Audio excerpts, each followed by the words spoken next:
All right, so we're down here in well, not so sunny Florida today with one of my favorite Florida surfcasters, David Rocca. Quick story: one of the first days I met David, we were out fishing on a jetty, and we pull up, and he's already soaking wet, which isn't normal for being on a jetty because it wasn't raining, and.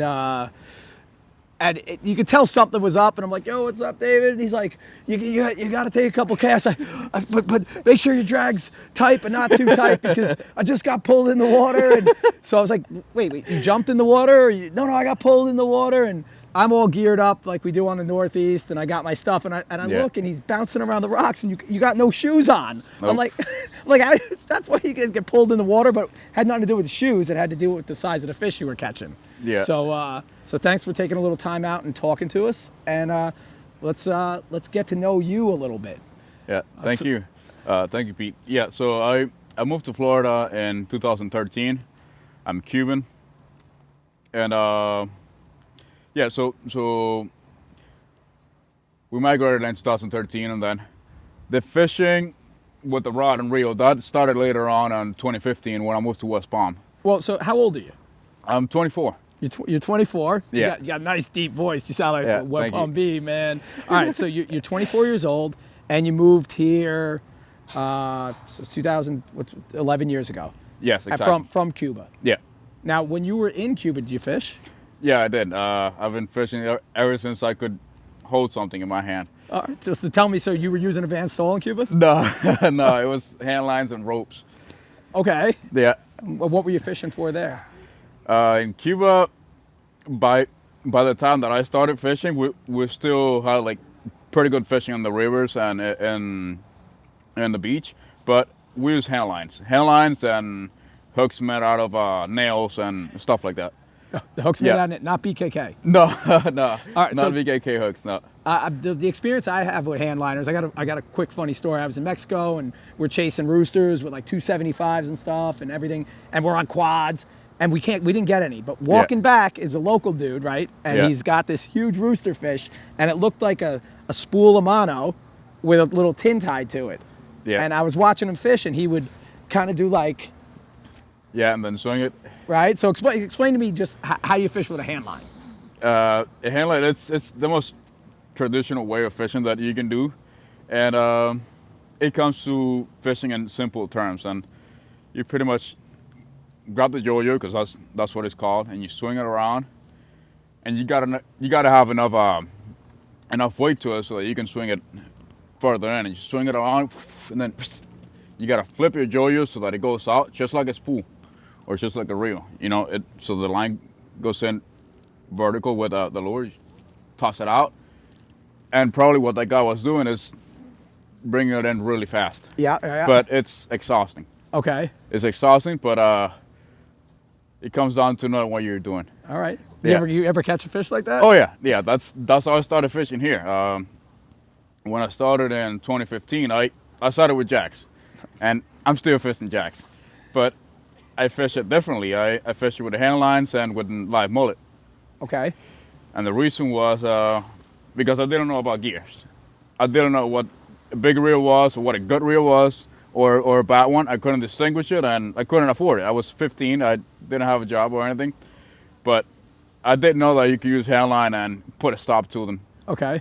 But even then, like, there was a build up into getting the small fish, the medium, and the big ones, even with hand lines, and that took me like 3 years to realize it. And I did it at the most like barbaric way. Like, I started fishing with 30-pound hand line, and I was getting burned. And then I stepped it up to... The fish were breaking you off, or literally burnt? No, burnt. Like, I still have scars from years ago, like over here. And... How do you get burned with a hand line? Basically, like, let's say that a fish pulls, right? And you try to hold it. If the fish is pulling, like, let's say 5 miles per hour, the hand line will go straight.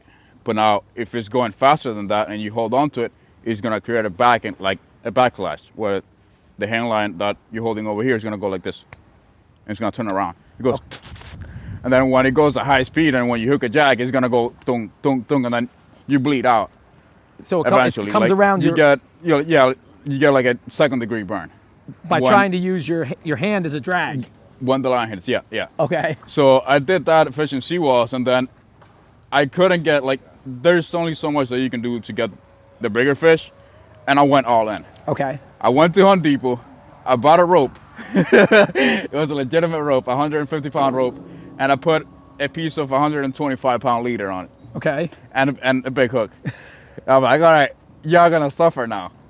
So I get to my spot, first mool it out, the fish comes in, eats it, I drag into it, land it, no problem. I did that for 3 months. I got the biggest fish out of there that people have ever seen, and I was posting it online, and no one had a clue of what I was doing, because, like, With a hand line. yeah, all hand lines. People couldn't figure it out. And then what I really like about jacks is the following. Like, you could be all gear up and give it your best try and use, like, the heaviest tackle that you can. And yet there will still be a fish that will show you that that isn't enough. Pretty much. I think he's using a hand line over there. All right, so go ahead. So every time you catch one, there's a meaner one in there. Exactly, but, like, I gained a level of confidence, and I'm like, there isn't a fish that I can get away. And then I hooked a really big one. And I thought I had more line to give in, and I ran out of line. Okay. I ran out of rope, and I'm holding it to the end, and on, and it got me around the dog, and it cut me off. But meanwhile, I was fighting the fish. It took my glove off my hands and everything. It ripped it. And it was a jack, because I saw it. And then after that, I mean, I kept trying to find that fish again, and I never did. Not yet. At that spot. And then eventually I switched over into spinning reels and that kind of thing when... So yeah, how did you go from hand lining and say, okay, all right, now I got to either... I've exhausted my options. I literally have a rope from Home Depot, and I still can't stop these fish. So what was your first introduction into the type of surf fishing that we all do now? What happened was it was a buildup. I changed from fishing with hand lines to fishing from bridges with regular reels, like 6,000 size pens, 8-foot rods, and that kind of thing. And the fishing culture from bridges over here is very strong. Like, it's predominantly flare hawks, jigs, and swim bits and that kind of thing. And I got really good at that. But now, explain a little bit of bridge fishing to me, because not everybody bridge fishes. I'm not a good bridge fisherman. So explain a basic night of bridge fishing. It comes down to current. If you're fishing a bridge, you're gonna want to fish. You're gonna want to have some current in between, because now the fish will go to the bridge only to feed. It's not a place that they would hang out just to pass the season in there. They will come in to feed, and they will use it for refuge, but they won't be there year round. Now, let's say that you want to fish at night. How we fish over here with a flare hawk on the bridge. First thing, like a flare hawk for everybody is just a bucktail made out of synthetic hair. Yeah, exactly. Okay. And you would cast it up current, let it touch bottom if you want to fish on bottom, and you reel in, and you're gonna work the charter line of the bridge. You bring it in the lure at the same speed of the current, at a level where you think the fish will be. If you think the fish are 1 foot off the bottom, you cast that flare hawk up current, and you let it sink. The fish are right here, the flare hawk sinks, and you reel it in, you put it right on their face, and they dump it. Although I've tried with hand lines and that kind of thing, like, my biggest fish to date, snook and jacks have been on a flare hawk. 60-pound leader, 50-pound braid on a flare hawk into like a 30 feet high bridge. Now you're saying that like the bridge fishing down here is almost a culture. Like, guys get together, it's the same group of guys that fish the same sort of bridges, and it's a simple type of fishing, because you don't need to have spikes, you don't need a wetsuit. Nope. You could just fishing rod, fishing reel, and a handful of flare hawks. And a bridge net. And a bridge net. So what's a that's bridge something net? that you can't forget. Bridge net's that big Spider-Man thing? Yeah, it's a big circle with, it's a drop net. That's so it's a two-man operation. You need to have a buddy with you to do this. If you're experienced enough, you can do it yourself. Okay. Like, you could have a long rope and tie it to your waist, and that way you use the drop net. It drops into the bridge. With the other rod, you put the fish in, and once it's in, you pull it up, and now Oh, you got the fish out. That But sounds pretty hard itself. that's how I lost my biggest fish as well. Like there was another time when I was using the rod, right? And it was one afternoon, going tide. The fish were set up in front of the bridge. You would cast into it and rip the flare hook really fast across the water. And you wanted it to mimic a mullet running away from the jacks. Anyways, I hooked the big one. I fought that thing forever. And the issue was that there's a bridge rail, and if the fish goes below the bridge, it's gonna cut you off, right? And then you have to get on top of this bridge and put your feet like this and reach out to the bottom as much as you can and fight it. While you're doing that, you got a 40-pound fish that is pulling really hard with the current. And now once you have it on the surface, you got to keep it there, get the bridge net, throw it over, and then not just, like, it's not going to work out exactly on the first try because you got to throw it up in the current. You got to wait for the bridge net to go into you, and you got to put the fish into the net. So, like, let's say the fish turns to the left, you miss that shot. One afternoon, like, it was a really big fish, and it was probably one of my biggest ones. I throw the bridge net and I try putting the big jack into the net, and it wasn't fitting in. Like, it was a 36 diameter. It's too big. It wasn't fitting in. And I tried the first time, second time, I got a back cramp. And now instead of being up in the bridge like this, I was pretty much like hanging from the bridge with my hands like this. They're all like that, and the bridge was like this. And then I was peeking into it to try to get it in because I couldn't move because of the back cramp. So the jack beat you. I lost the fish. The fish went like this. It shook the jig out of his mouth, and I lost it. And I did a fish for like 3 months. Really? I did it. I went home and I started doing as many push-ups as I could. So that's funny Yeah. about these fish, especially a really big Jack Crevalle. Yeah. It literally physically beats you. It does, And, it does. And you taught me something over the last couple of years of how smart these fish were, where most people think Yeah. of jacks as like a northeast bluefish or something that'll hit anything and just has brute power, but they're actually really smart too. So there's Yeah. a lot behind these fish besides just their physical strength. Yeah, exactly. Now let's talk about you were talking about flare hawks a little bit. Mm-hmm. Let's talk about what got you into what you're known for is the big poppers. Yeah, big poppers. It was mainly on improvisation. Okay. One night I was fishing a bridge. There was an outgoing tide. I wanted to catch mullet so that I could get those mullet and fish it with a conventional gear on another bridge, right? Because if the fish are on the other bridge, there won't be any bait over there. And if there's bait where you're at, there won't be any fish in there. Anyways, I start fishing one bridge. I get my mullet, but I leave the net on the bridge. Okay. And I forget about it. I pretty much like put the mullets on the bucket, on the 8-air, get going because the bait is gonna die, make it to the other bridge. When I made it to the other bridge, I caught some fish, and then I look back, I left my casting net on the other bridge. I'm like, yeah, that's gone. And I looked into my bag, and I had a popper in there. I'm like, these fish are fired up. I wonder if they would bite a popper. Nighttime, daytime? Nighttime. Okay. Nighttime. It was, nighttime, and it was November. Around November 2018. And the fish were fired up from the previous mullet run, so like there was a lot of them. And I did great.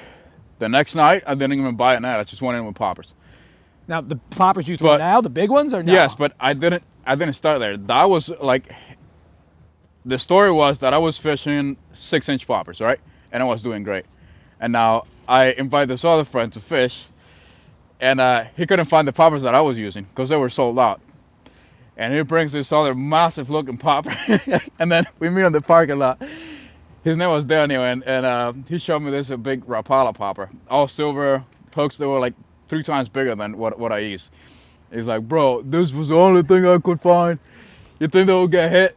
And I looked at it, I'm like, deep inside, I'm like, it's not gonna get hit, but you're gonna learn. You're gonna learn how to fish with poppers, and I'm gonna outfish you, so I'm happy. We got to the seawall at night, and I started popping, right? I got some 20, 30 pounders, but I get like 3 fish.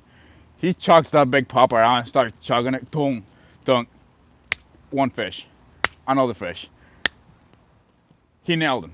he never like he got so many fish that night on that single poppet. I'm like, wow, I need to step my game up, because in the early years of fishing, I realized that the bigger the lure and the bigger the bait, the bigger the fish. And that was my moment of realization. Okay. The bigger the lure, the bigger the outcome that I was gonna get. And you just started building from there. But Yeah, so, exactly. So while you're doing all this, learning how to fish from hand line to spinning reels, from spinning reels to bigger stuff, to heavier stuff, to trying to catch these alpha fish, the whole time you're going to school. You're going and you're still going to school. You're going to college. Yeah, exactly. Like the other night, you were saying you had to run off the jetty and you ran into class and you're covered in jack slime and you're soaking wet. And I'm sure none of your classmates really enjoyed the smell they had to deal with when you're next to you. But how did you find time to balance going to fish all the time? Because you fish every day and still go to school and get enough good grades to get a scholarship and to continue your education. Like that's it comes down to loving what you do. And like if you really love it, then you're gonna do your best to be out there on the water. But what you're saying also makes sense. Like there's got to be a balance. I've always been in school. I've never taken a semester off of school. Like from high school, college, I got my bachelor's, and now I'm doing my master's. I've never been off of school ever. And at some point, I even had two part-time jobs, and I also fish. But I'm pretty lucky as well, because I have the water like 40 minutes away from my house, and I also have fresh water 10 minutes away from my house. Florida is a fishy place. Even if you don't got time, like you can always sneak out for 30 minutes, and you look down your window of opportunity, and you can go out there and fish. Even the guys that, even if I had 2 full-time jobs, I have enough experience now to go out there twice a month and be just as effective as he was fishing 7 times a month. Because now I've dialed it down. You never say no though. Like you love it. Like there's never been a time in the couple of years that I've known you that I come down here. I'm like, Dave, let's go fish. It's always yes. It's never like, are you catching or what? I mean, it's you never say no. It's either I'll come your way, you come my way, and stuff like that. And a lot of guys that I've talked to that's so special about you is that you're a young guy. Like most guys, South Florida, 24, 21, are in college party, and yet in the middle of the night you are on the jetty by yourself, drag locked, only to hook up with fish that you think the chances of catching are what? What's your percentage of a 40-pound jack middle of the night getting it? 10%. 10%. So that makes alone. 10%. That makes you so special. So what is it about surf casting that you also boat fish and stuff, but your love is the surf? What is it about surf casting that you would rather be on the jetty tip than in the club or whatever kids now do? Or... It comes down to personality. There's many personality traits out there, and like there's people that are outgoing, and some others that are more introverted.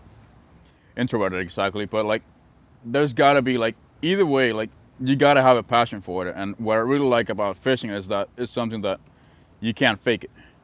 You like what you do and that dedication that you put in, there is something that if you don't love it 100%, you can't do it, because you just can't fake it. Like you're gonna quit and you're gonna find a better option to do on the long run. But what really drives me to go out there, it's like having that goal of catching the biggest fish, and that shows when that really shows when you're getting skunked. Like let's say that you're fishing, like you have a week to fish, right? Just like you experienced this week. The first 5 days were really bad, and that's when we fish it the most.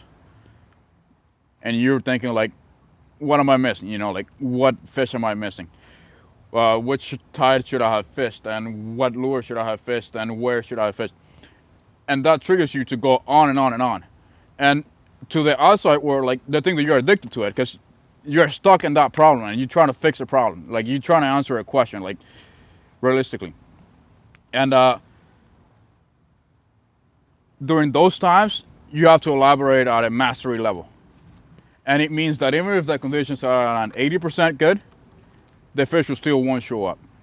And even if you're like 90% upping your skills that you can acquire, you can still get skunked. But that's when it counts. When you catch a fish that's 40 pounds during those conditions, that's when you're like, you're a man now. Like, you have stepped from the teenager for your life, like that mid-level of experience into a mastery level program. That feeling like overcomes you when you and you scream sometimes, and exactly. by yourself in the middle of the night, there you are screaming with this big fish alone. Yeah, that's what really drives me to fish. Like otherwise, just like now, there's a lot of fish as we're speaking. There's a lot of fish biting right now, but like, you also get them and then you realize that the big ones might not be there because you fed during the time that no one was feeding or something like that. Like, you will create your own sense of meaning to whatever style of fishing that you do. And like right now, like, you kind of become satiated, which means that if you were addicted, like always addicted, like, you wouldn't have fish on that day when there was a lot of medium-sized fish. Because there's a difference. Like, one is like going after medium-sized fish and going after big fish, and like how many times you fish for them, it shows what your priorities are. Like, there's a lot of medium-sized fish right now, but we're not going so hard at it. But if there were giants, like, maybe we would have done this episode on another time. Yeah. And that's why I really fish a lot, pretty much. It's true all over the world. You either fish, as a fisherman, you go through different stages. You fish to catch fish, or you fish to catch a big fish, and never is it the same. They may cross paths sometimes, but if you're going for big fish, that's what you're going for, and you're not going to catch a little fish. So what to you at this point in your fishing? I mean, you've caught so many big fish. What is the big fish for you now? Like, what is going to accomplish your goal and set you off on your next journey?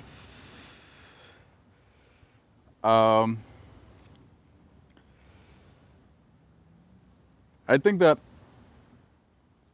like, I've caught my share of big fish. I think I have. Yeah. And there is also a sense of motivation to catching like one that is 50 pounds. Okay.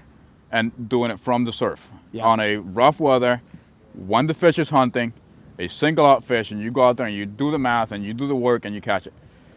That is a goal.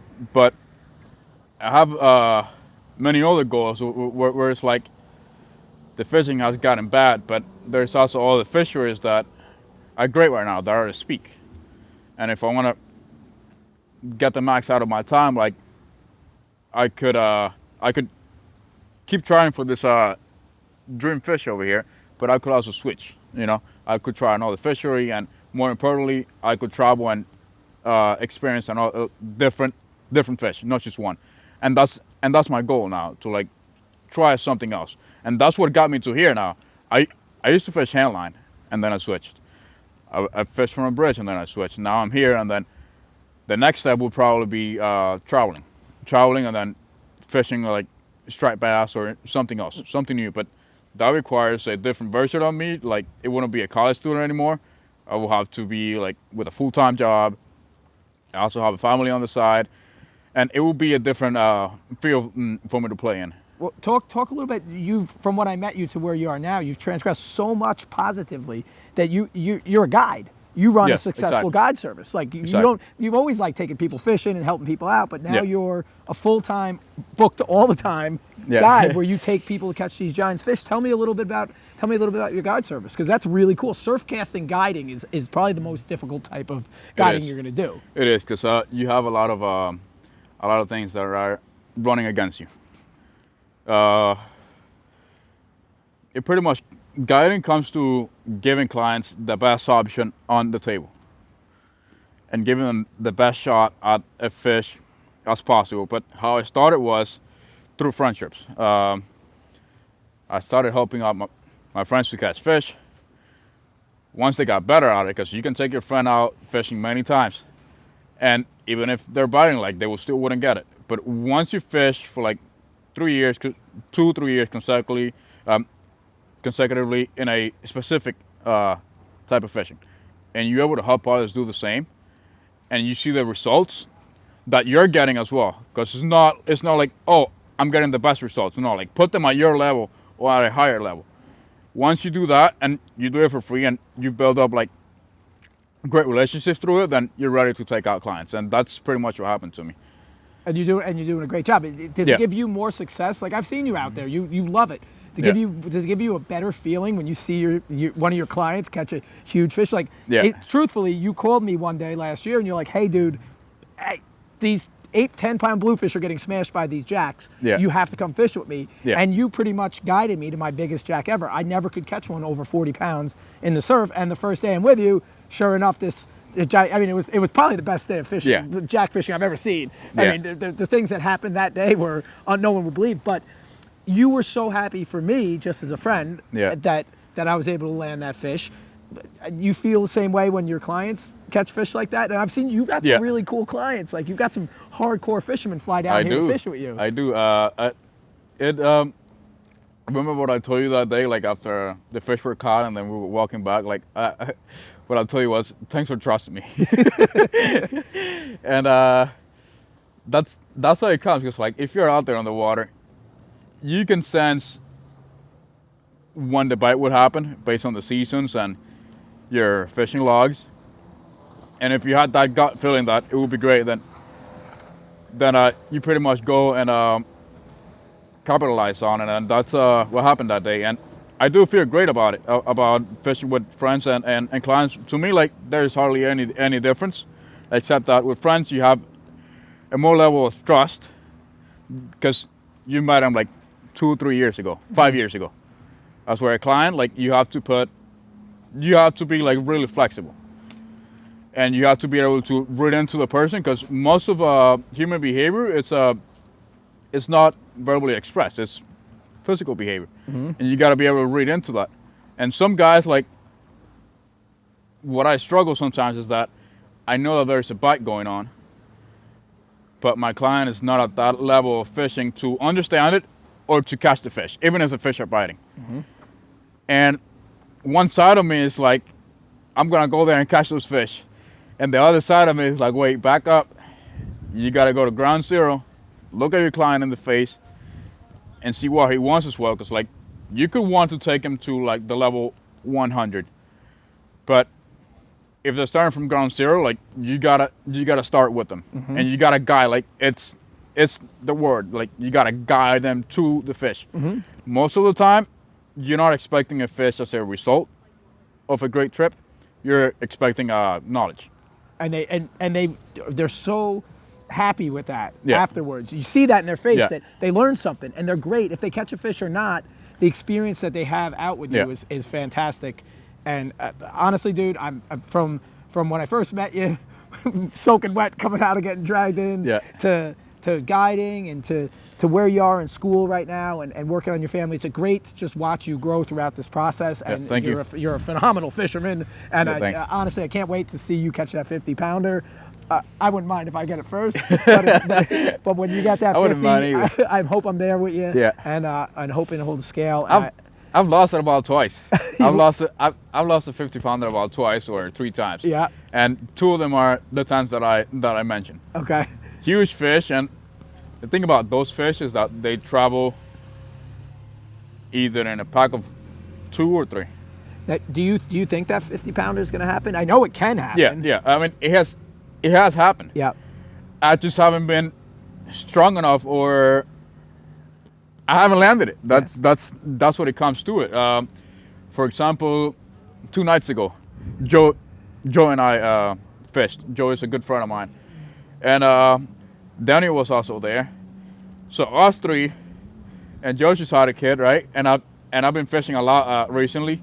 So we got to the beach, and I'm like, Joe, just take the first cast. The conditions are perfect. I want you to hook the first fish, because you have your kid, and you have your full-time job, and you can't get out as much as possible. So go in first. That's a huge courtesy between guys. Yeah, I got you. I know it.